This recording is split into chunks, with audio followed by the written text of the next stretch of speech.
Welcome, welcome, welcome to the Faith-Based Advisory Board Education Committee, very first parent check-in. We are grateful and honored to have you join us on this evening. We are going to get started in just about 1 minute. We ask that you please share this with your social media audience. Tonight is going to be extremely impactful, and you do not want to miss it. If you have a page that you are monitoring, share this on your page. Every parent that has a child that is going to start virtual learning will need to hear the tools, resources, and information that we are going to share on this evening.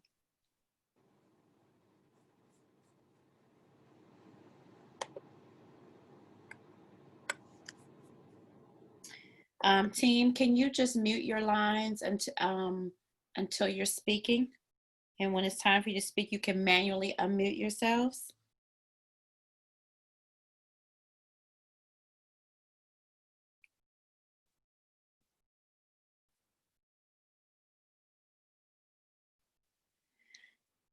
Great.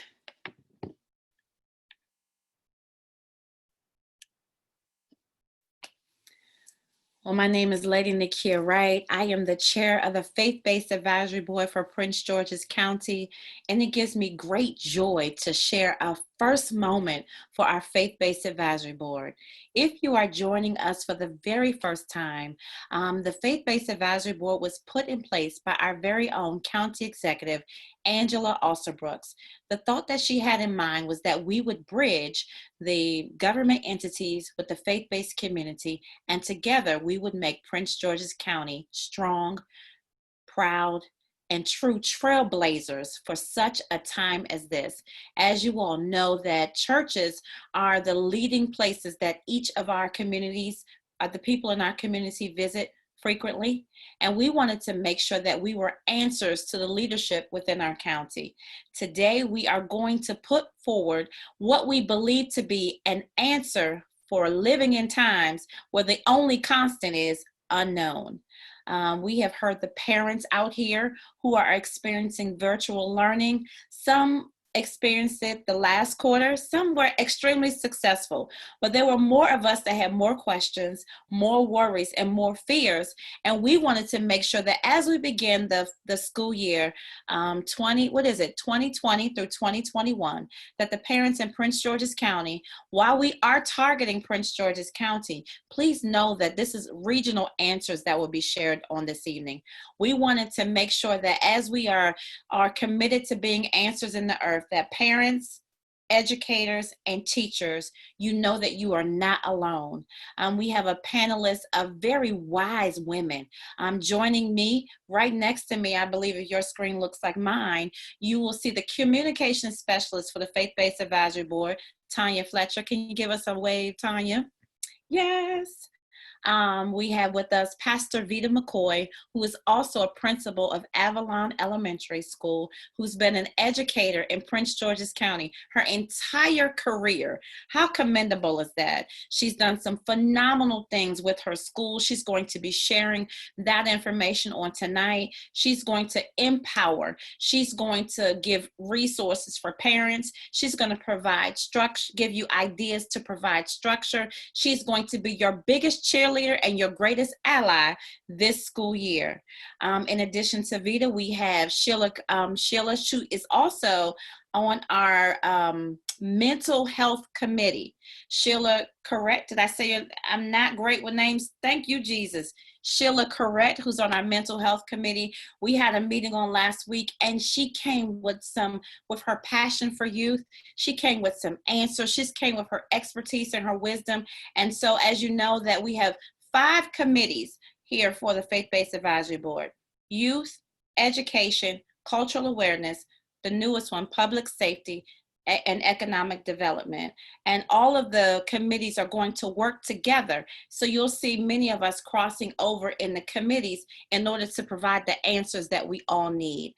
And in addition to the last but not least, We have Tashia Hodge, who is a educational strategist that is going to assist us and giving the students and the parents some resources, some ideas to how we can successfully get through this school year.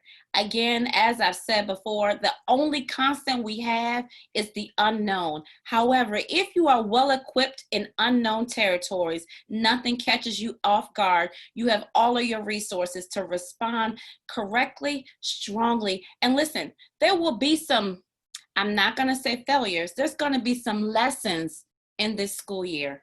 We're going to give you tools to say to yourself, have grace with yourself, have patience with yourself and your children and the educators. We are living in days we've not ever seen before. Just make sure that you expand your grace to get through these days.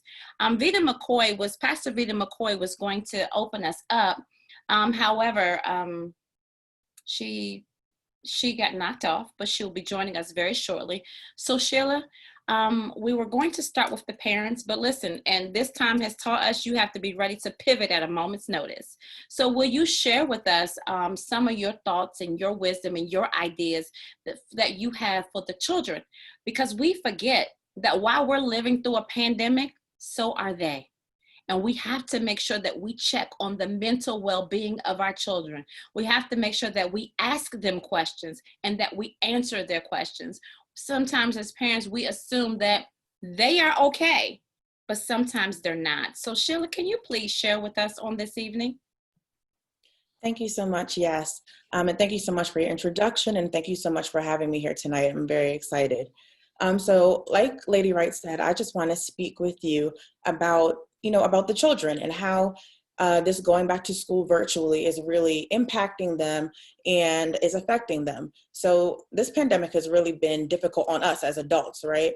So as an adult, it's very difficult for me to even absorb all of the information that's out there. It gets very frustrating. It gets very overwhelming. So you can only imagine what it's like for our children and for our teens. Children and teens absorb information very differently from the way that adults do. And the school year, the end of last year, was extremely difficult for parents because, you go from sending your children to school every day to having them be in the home every day, online, having to deal with all of the different technical problems, having to deal with going to work or working from home while your children are there with you as well. But also it's frustrating for the children as well, right? So think about the fact that the kids haven't seen their friends either all school year. So it's for the end of the school year. They haven't seen them for months now. It's been since March, since some of them have seen their parents, or sorry, seen their peers, I mean. So it can be frustrating. Just as an adult, I'm frustrated being on Zoom meetings all day sometimes. Sometimes I'll start early in the morning and be on Zoom all day. So just in the same manner, can be frustrating for the kids as well. Being on a computer all day, having to, interact with the teacher online and switching up their learning style really. Because many kids learn in a more interactive way versus learning from someone just speaking to them. And it's very difficult to be interactive, in certain ways when you're online. And then keeping in mind also that our kids are on social media a lot. So a lot of times they're seeing not only what's real, but they're seeing some of the crazy stuff, and it's, very difficult to differentiate. So, you might be asking, well, how do I know if, this is impacting my child in a certain way, impacting my student in a certain way? And one of the resources that I really looked at when I looked at this was the National Association of School Psychologists. They have a really in-depth and robust sort of amount of information about how to deal with students. So, when you're dealing with preschoolers, elementary school students, adolescents, it's very different in how you interact with them. So you might see your preschoolers or your very young kids start to suck their thumbs, start bedwetting, start being very clingy. You're like, why are you always around me? And the same also with elementary school students, sort of that clinginess. Those are signs of frustration. Those are signs of fear. Like I said, they absorb information differently. When we talk about elementary school students, sometimes they might get aggressive, they might get irritable. have nightmares, have an avoidance, not wanting to go to school or do online school. A lot of that stuff is actually fear manifesting itself in a different way. We might not understand it as an adult, but that's how a child might react. Adolescents are a little different. You know, they might have sleep disturbances, eating disturbances. You might say, well, my teen sleeps all day, you know, or they eat all day. Some of the things that we kind of, you know, we might push it off as being normal might actually be a sign of some fear or some anxiety surrounding the situation, you know, just wanting to go to sleep, sort of forget about it. Even delinquent behaviors that might show up. So those are things that, you know, as a parent, you want to be very mindful of. And one of the things that you want to be mindful of is how you speak about what's going on. So you're like, well, how do I address these issues, right? So even speaking about what's going on as the students return to school, you want to speak to them, be open with them, be honest with them, because the truth about it is that they're seeing it, even if, you know, many of our students might not be watching the news or, you know, keeping up to date in that regard.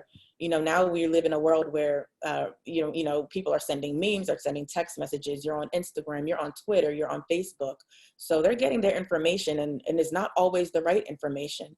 So keeping in mind that just speaking to your kids, something that seems very basic, speaking to your student, and not just about school, not about, you know, the business side of, you know, what's going on in the household, but speaking to them about what's going on in our world. Do you want to have a conversation? Maybe, you know, they come up to you and they start speaking, just being a listening ear, just things that sometimes we don't think about that are very simple, but are very effective. Also, if you're a person of faith, engage your kids in prayer. You pray, show your kids that faith. If you believe in the Bible, you believe that you should be anxious for nothing, share that with your children as well. They want to know the ways that you cope, and some of the ways that you cope can help them to cope as well. So just speaking with them in that regard. And then lastly, just focusing on the positive. Many students will actually, and young people, they're saying, will actually come through this mentally okay if they have a proper support structure, and if they have a positive sort of family environment. So things like engaging your kids in new hobbies. I know that even as an adult dealing with the pandemic and the switch around, I've developed some new hobbies just because it takes my mind off of things, and students are the same. You know, developing, you know, whether they have an interest in arts and crafts, you know, it doesn't have to be anything extravagant, but just doing, you know, certain little things and sort of engaging them in that regard. And then also encouraging them, you know, prior to the meeting, we were talking about how we don't like the term social distancing, but we like to call it physical distancing, because really your children and students do need to socialize. And this can come, you know, before the meeting, there were different ideas that, you know, may be spoken about, but, you know, people were saying their students were having Zoom parties or maybe on interactive games. And that is so important because, like I said, you have to keep in mind that as an adult, this has really impacted us, right? I want to see my friends and I want to hang out. So as a student, as a child, it is even more so of a weight when you go from interacting with your peers all day, every day, to just saying, oh, hey, you have to distance yourself and not having anything.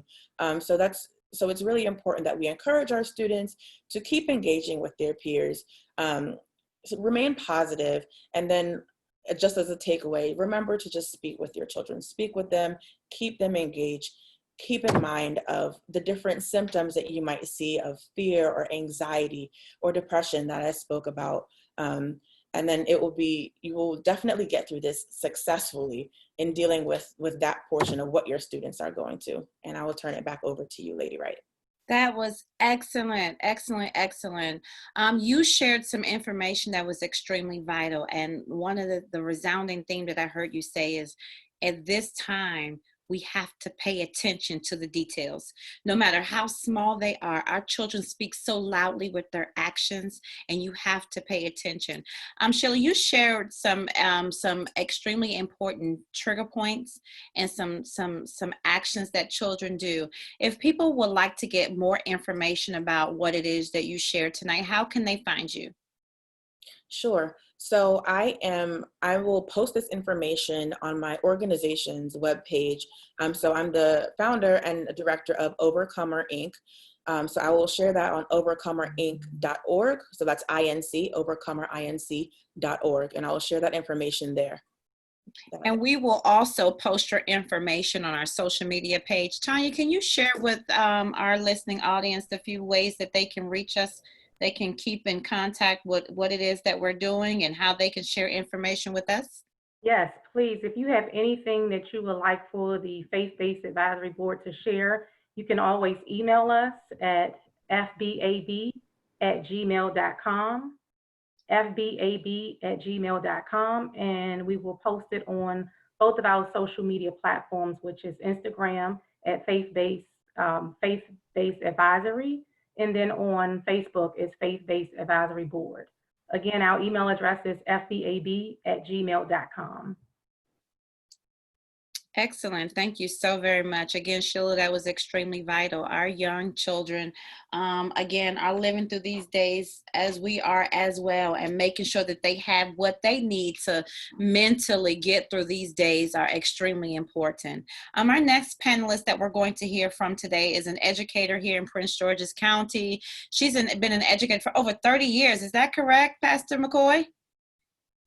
20? Over 20 years. She is a pastor at Judah Christian Fellowship Center. She is married to Overseer Marvin McCoy. She is the principal at Avalon Elementary School, and she is also joining me on the journey, and she's a part of our education committee for the Faith-Based Advisory Board. So I'm going to present to some and introduce to others, Pastor Vita McCoy.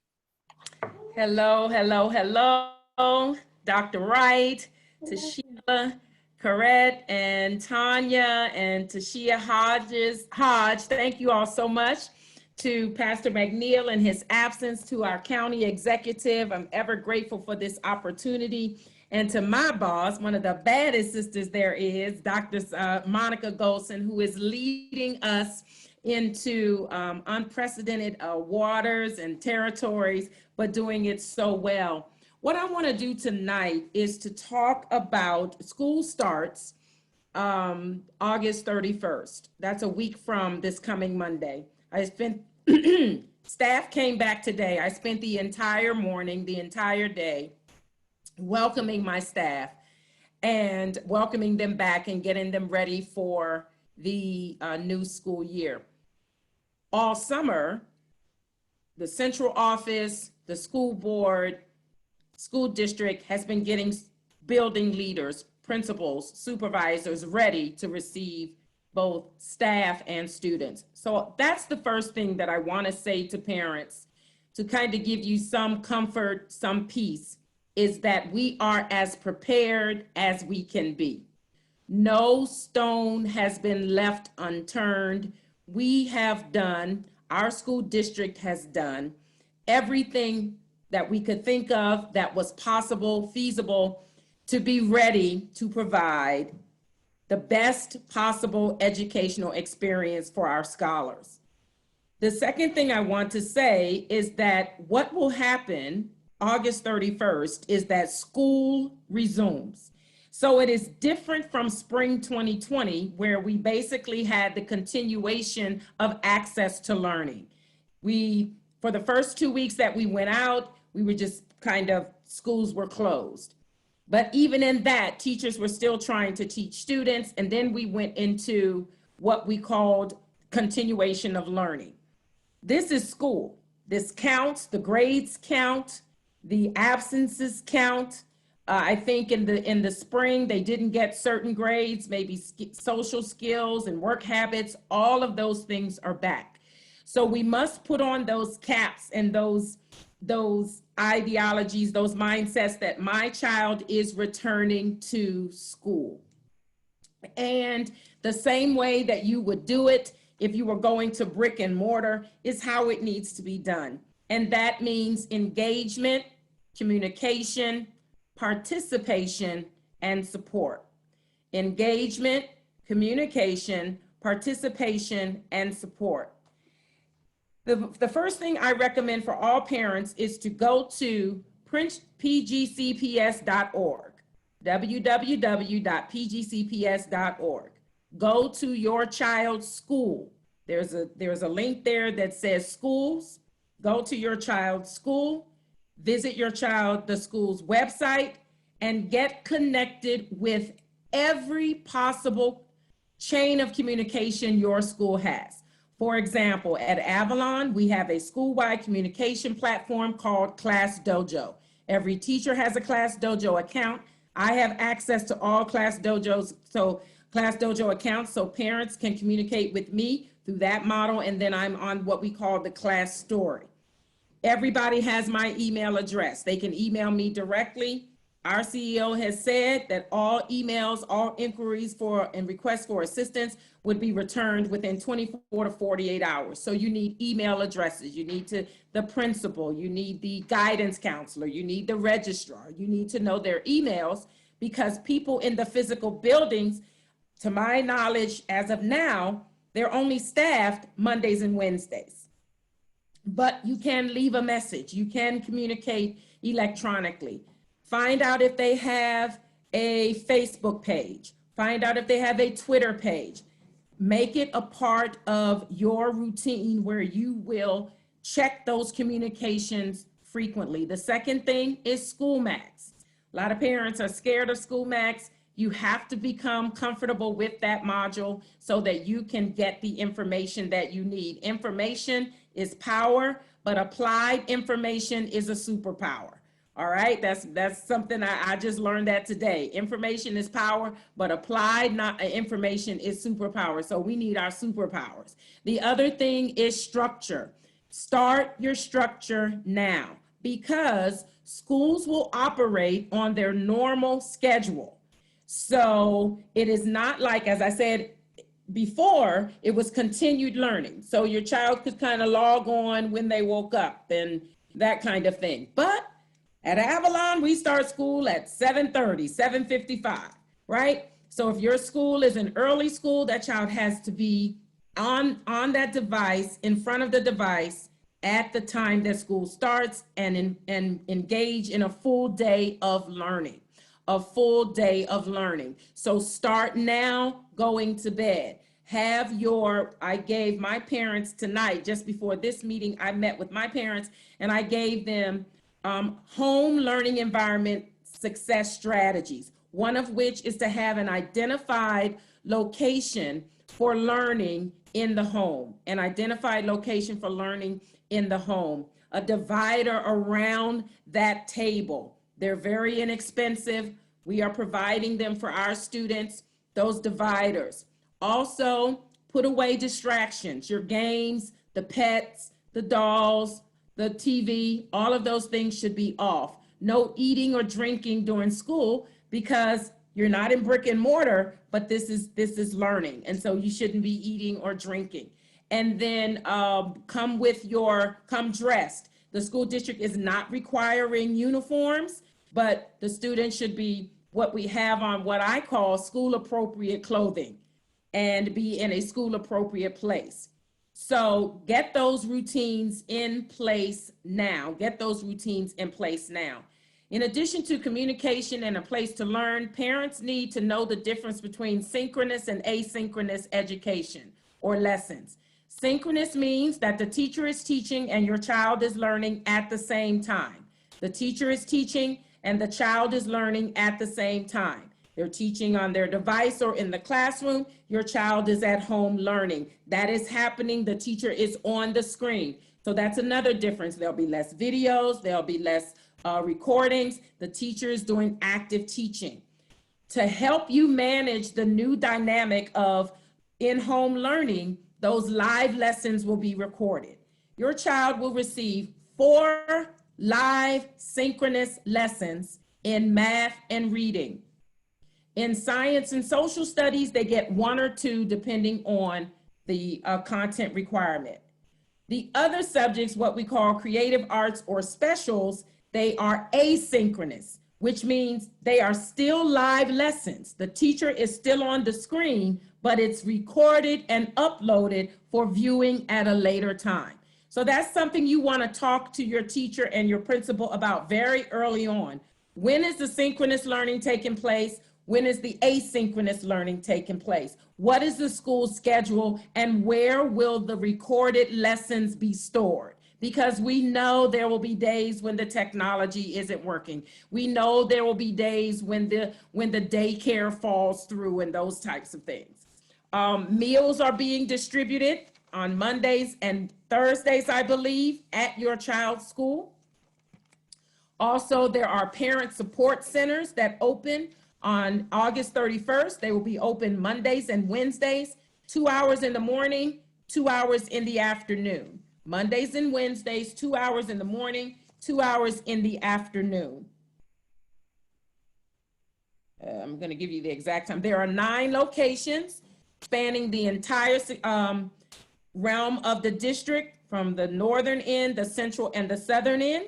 So you want to, and all of that, those locations are in the plan, and I am sharing that information on, I have to create a platform called Project Acceleration.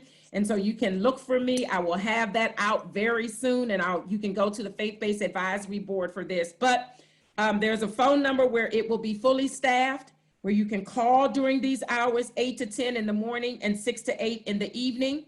You can get help with uploading assignments if you don't understand the virtual platforms, if you're having difficulty, if you need to print something out, they have those centers.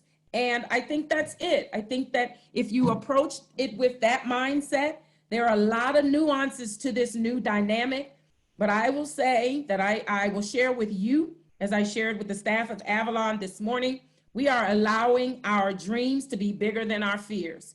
Martin Luther King said, "I have a dream." And he said, because of this dream, I want freedom to ring. And we know that education is the basis of freedom. But Martin Luther King, in that same speech, also talked about challenges, obstacles, and people who necessarily didn't want the dream to happen. And so we would be crazy if we weren't afraid, if we didn't have trepidation about going into these unprecedented times and uncertain and these waters where we've never swam before. But we are prepared. Dr. Monica Golson, her executive cabinet, the area office, we are ready. What we need, I say to you, support, support, support, support. Give the support that you can, bring your expertise to the school, but not only that, ask for the help you need. Because when you win, we win. And when our children win, everybody wins. And that's what we are about. And so no fear, no obstacle, no challenge will get in the place, will stop us from going after the dreams that we have for these children. And we still believe that a free and appropriate public education is the civil right of every child. And in Prince George's County, we are going to do everything that we can and should do, and even some things that exceed our ability, because we know where our ability stops, that's where God steps in and his grace takes over. And so we have it. And the Faith-Based Committee on Faith-Based Advisory Board Committee on Education is here to support you, and we're going to get this done. And so if there are any questions around other things that parents need, you can certainly send them in, and I'm here to answer them for you. Vida, we do have a few questions. First of all, thank you so much for that information. It was extremely vital. If you were not on the line on yesterday, we did host a mental health town hall for parents, teachers, and educators. While it was mainly on the mental health side, we did have, what's his name, Vida? Christian Rhodes, Christian Rhodes, the chief of staff for Prince George's County Schools, and he shared some vital information, very similar to what Pastor Vida shared this evening. Prince George's County Schools is currently paying for internet service. If you're on free and reduced lunch and you do not have internet service, the Prince George's County Public Schools will pay for that service for you.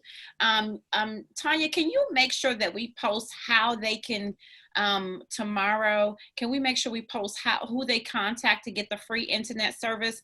I do believe that you contact Comcast directly and you tell Comcast the reason why you're calling, and they'll connect you with the right resources. But I just want to verify that.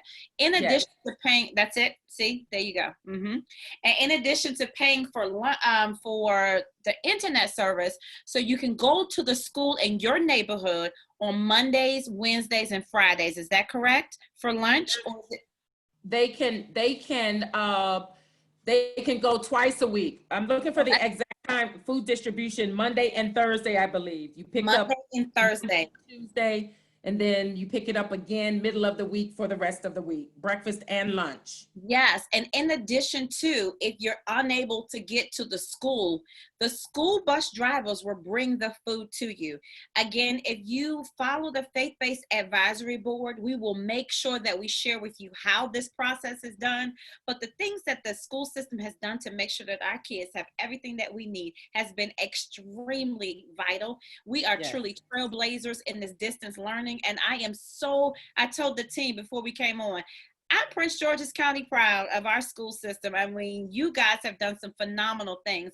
Now, Pastor Vita, you referenced synchronized, am I saying that right? Synchronous learning, and then regular. Can you tell the difference between asynchronous learning and then synchronous learning for those who are unaware? So let me just give the distribution. So meals will be packaged and distributed 2 days per week, 10 a.m. to 1 p.m. at all schools. On Mondays, you get food for Monday and Tuesday. And on Wednesdays, you get food for the rest of the week, Wednesday, Thursday, and Friday. Excellent. And remind me to come back to 504 plans and IEPs for SPED services. So synchronous learning is where the teacher is teaching in one location and the students are learning in another location, and that is happening live, real time, at the same time. Excellent. So they created a structure. They understand that parents are working. We do understand the demographic of our region. And some parents are unable to do their 9-to-5 job and to do distance learning. Now, while we don't want this to be an excuse, we really want you to utilize this if you have to.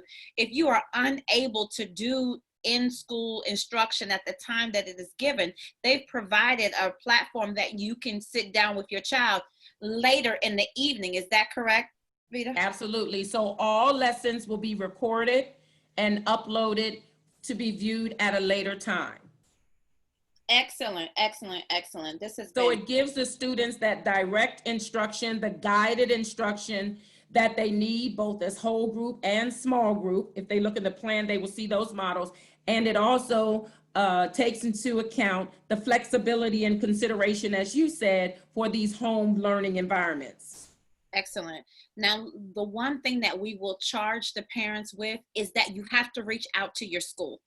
If you have a problem, if you have an issue, if you have questions, thank you, Jesus, my man-child graduated this year. I don't know that I can do trigonometry and geometry. And look, I thank God. But however, there are some parents who are in the midst of this, and you are like me. I didn't need to use trigonometry. I forgot how to do it. Call your schools. There is help out here for you. The Parent Resources Center, if you want to know where those locations are, you can go to the Prince George's County website. We did put that information in the comments below. You can go there and find so many resources.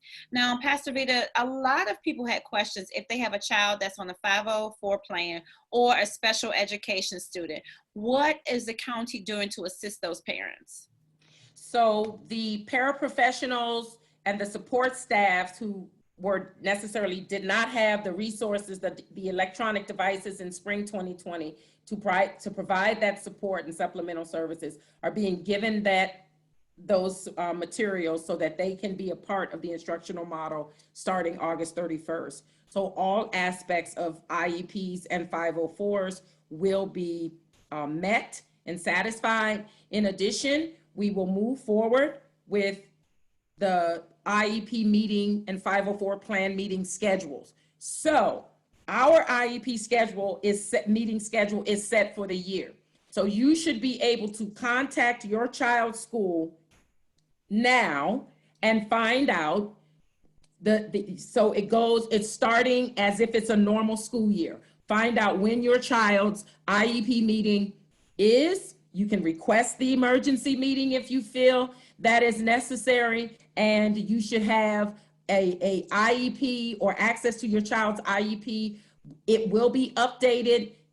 because what they call the individual continued learning plans are not being used. They're going to modify and update IEPs so that they meet the diverse and specific needs of the distance learning context, and they are going to satisfy all of those appropriations. So this is going to be a time where the 504 plans and the IEPs, those stipulations are met. Excellent, excellent, excellent. The three words that I heard you use, and I believe is going to be key for a successful school year, is engagement, communication, and support. Engagement, communication, and support. Make sure you reach out to your schools. Our next meeting, we are going to hold parent check-ins monthly. And our next meeting, we know that the school system cannot do it all. Parents, learning starts with you first.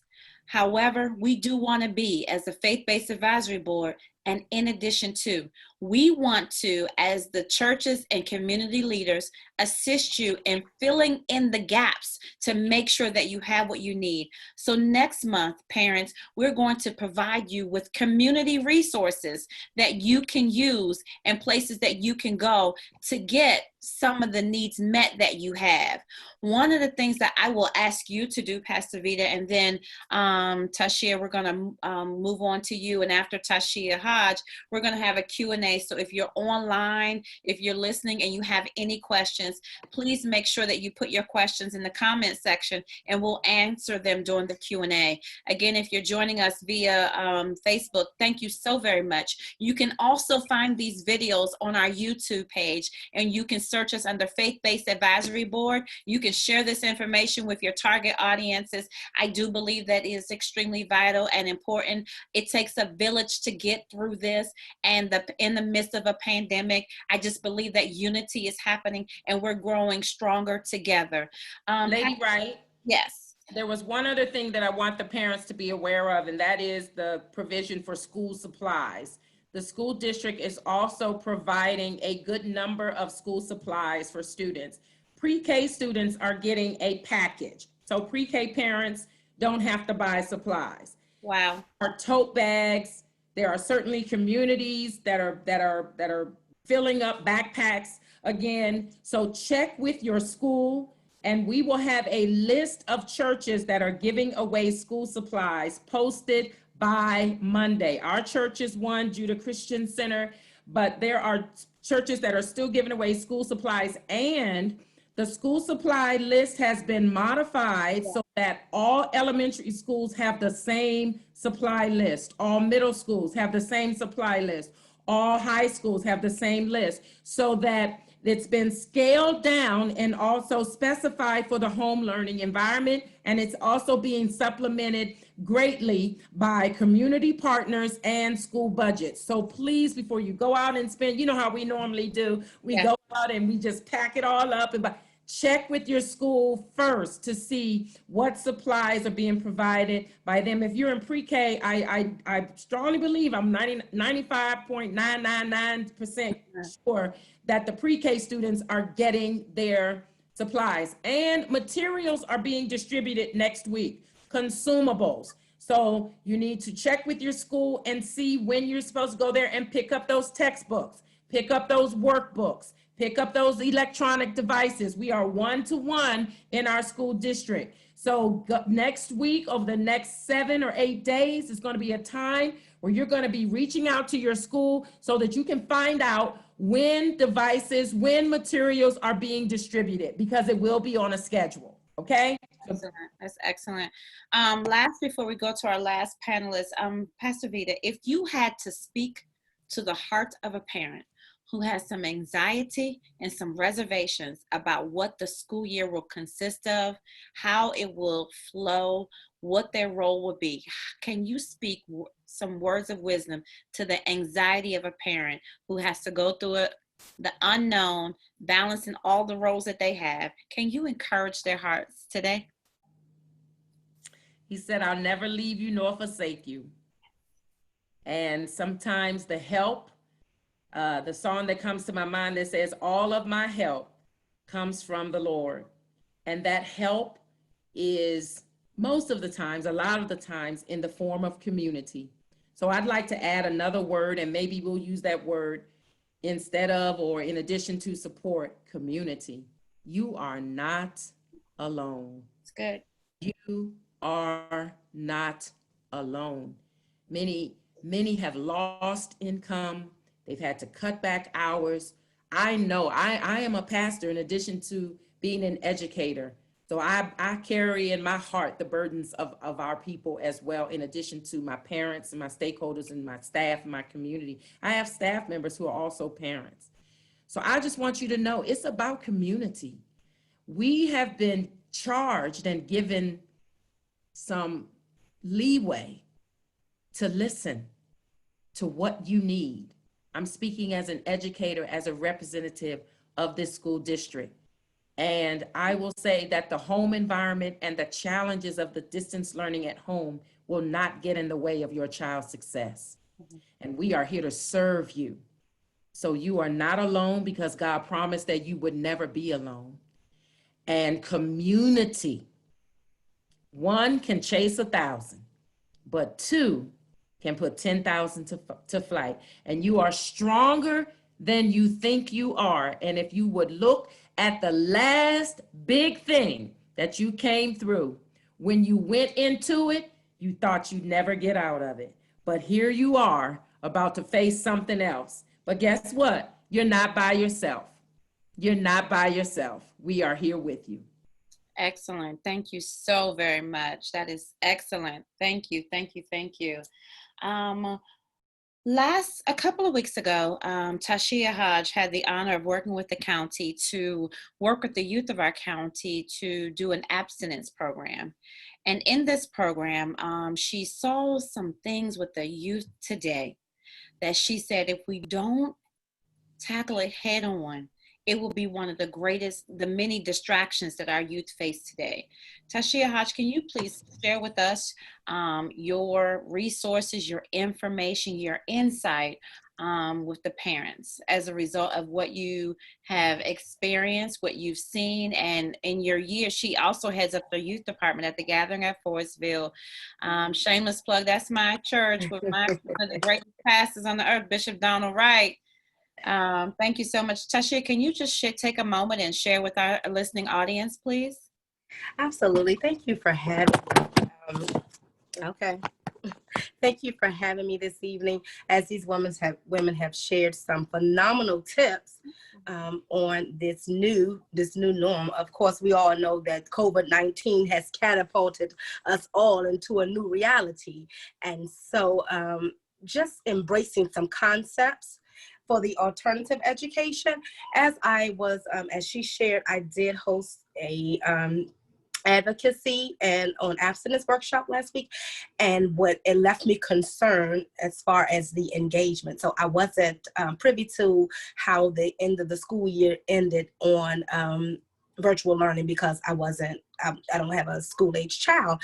So it allowed me to see just how disengaged some of our children were or are when it comes to online learning and not having that face-to-face. So I wanted to share some tips to the parents, because all of you have already given some great information, a wealth of information. So I'll shift my focus that when your kitchen table has replaced the classroom, and how the transition doesn't have to be complicated, or if you prepare and if you plan for this, the shift won't take you off. It won't catch you off guard. And so that, will it be easy to learn from home? Maybe not, maybe for some. But with these best practices that Vita has shared, and all of the Sheila and Tanya, Lady Wright have shared, these practices, if they're put into place, it is doable. And so one of the things that I wanted to press upon the parents is monitor the motivation. I can't tell you and stress how important that was, because some of them just showed up not motivated, just lacked motivation. That, keep the enthusiasm amplified in the house when you're going through this online learning and this virtual classroom. you're going to have to implement some new actionable techniques. This is just my thoughts on it, because the old way is not going to work with this new reality. So how to get your child to bring that energy that they used to bring to the classroom to the computer. So that was some of the things that I wanted to talk with the parents about, that you're going to have to be your child's best ally. You're going to have to be an informed advocate during this interesting time of learning at home for your child. And so one of the ways is to build capacity. You're going to have to, because they're still human, but you now have to train their virtual ear to pay attention now, because you're locked into this space, and it might not have been a space that you created, but now you're here, and this is going to be your alternate education for a while. We don't know how long, but just for the parents to just think of some best ways and best practices to be there for your child. Even if you have to synchronize your alarms, set a bell schedule between you and your child is a way that I would think that will help, because they're going to need breaks. They're going to have a lot of screen time. And so you're going to have to be an active participant. This is probably going to make you feel like you're going back to school, because the fact of the matter is some of the kids are going to need you right there. You're going to have to be more involved as a parent during this time. And so just identifying ways to keep your child, to ensure that they're encouraged, to ensure that they're bringing their confidence to the computer like they did in the classroom. This is going to be a very time of flexibility for the parents. So just to eliminate all of the anxiety of that, I would say to prep, to plan, and be prepared to be a mastery of content for your child. The teachers are going to be accommodating with their new norms, and just I would advise you to connect with your child's teacher. You're going to have that open line of communication with the classroom teacher, just to see what their expectations are of this school year, because you just don't know, and you'll be better informed if you know. You'll be an informed advocate because you know what the expectations of the teacher is for your child this year. And so that's what I wanted to say. Just to be equipped technology, that's the best thing you can do for your child, to make sure that they have the readily and necessary resources right there in the home. And that's all I wanted to add to that. Yes, give yourself a round of applause. I love it. The one thing that she said that was so key is monitor the motivation. You have to make sure that your child is excited every day about learning. And so as parents, we were so used to somebody else doing that. We just did the routine of parenting, but we send them to school. We relied on the teachers to do that for us. Now you have to be everything that your child needs in this season, but you can do it. You are well able, and you have the information. But no, let me tell you something. Vita said, information is powerful, but applied information is your superpower. So you are going to have your superpower this school year, because you're going to take all of these resources that are available to you, and you're going to apply them into your home. Now, Tanya, I don't know if we received any questions. If we did, by all means, if you're watching us online, and please excuse, this is what happens when you're Zooming live. But just know that Pop-Pop was supposed to be watching her. So if she's down here, that means Pop-Pop is taking a nap. This information has been extremely vital, and it has been necessary for parents to hear and to listen. We want to make sure that every month we're keeping you abreast on what is available, and to just be a listening ear. If you're having difficulties with virtual learning and you need assistance, FBAB's Education Committee wants to be an in addition to resource. While one person cannot be your everything, together we can make up what it is that is necessary for us to make this school year an absolute success. Ladies, as we round up this time, I'm going to go to each one of you all to ask you to have last words. I'm going to start with you, Sheila. I'm going to then ask you, Tashia, and then we'll conclude with Pastor Vita. If you have not done so, please make sure that you like the Faith-Based Advisory Board page on social media. Please follow us on YouTube. Every one of the webinars and seminars and lives that we do can be found on that YouTube page. If you have any questions about any resources, or you want to share your resources with us, you can do so via email. We can be reached at pgfbab@gmail.com. Again, that's pgfbab@gmail.com. We want to be able to provide your information if you're doing something in your church, whether it be virtual tutoring, which we're going to be doing at the gathering, whether it be supply distribution. And I hope that Laura Scott is on the line, and she heard that the elementary schools is possibly giving out some school supplies, so do not overbuy. The kids are already taken care of. Did you hear that, Laura Scott? And we want to make sure that we have everything that you need for this season. Churches, it is time for us to be trailblazers. We are here to fill in the gaps. So we need to know what it is that you're doing. We are all strategically located in the community, and we want our doors to be open. Although we cannot physically worship together, we can be an excellent resource for such a time as this. Sheila, I'm going to turn it over to you to share any last thoughts that you want to share. Thank you. And just, I guess just in closing, I would just wrap up, what I said by saying, it's a frustrating time. It can be a frustrating time for many of us, but just remember, in the same manner that you're frustrated, your children might also be frustrated as well. So just keeping in mind to keep the line of communication open with them, and to be very mindful of different behavioral changes that you might think are not so serious, but might actually be indicating some level of fear or anxiety, and something that talking through or praying through might actually be useful for them. So that's all. Excellent. Thank you. Tashia, closing remarks? My closing remarks to the parents will be, don't be shut out of your child's education. Now is not the time to be invisible. I just want you to know that modify, adapt. You're going to have to create some sort of checklist that everybody will be able to stay focused, just so that you can make sure and make certain that your child is successful this school year, whether it's virtually or in person. Excellent. Pastor Vida? You're on mute, Pastor Vida. You are not alone. This is possible. You are not alone, but we cannot do it alone. We all need each other. And if things were thought impossible until somebody did it. And we are at the front of doing this. And I just believe, since we are called to it, we're here for it, and God will see us through it. Amen. Amen. Thank you so very much, ladies. You all were excellent on this evening. Again, thank you so very much for joining us. We will be here with you each and every month to be a resource. What I will ask for each parent, make sure that you have a little grace on life this season.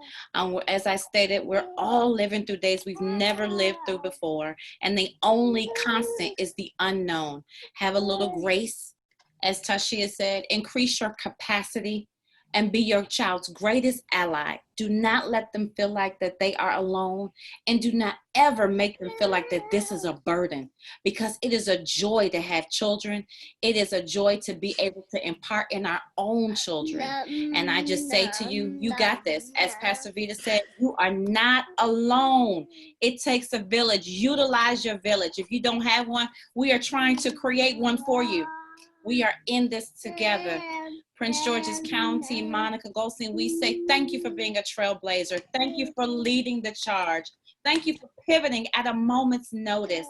And as parents, as community leaders, we will stretch the capacity of our grace to be what it is that you need, and we will obtain the patience that is necessary in a time of change.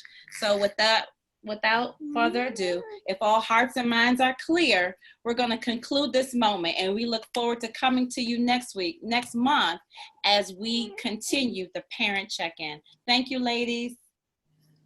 Thank you. And we'll see you next month. Thank you. Good night. Thank you.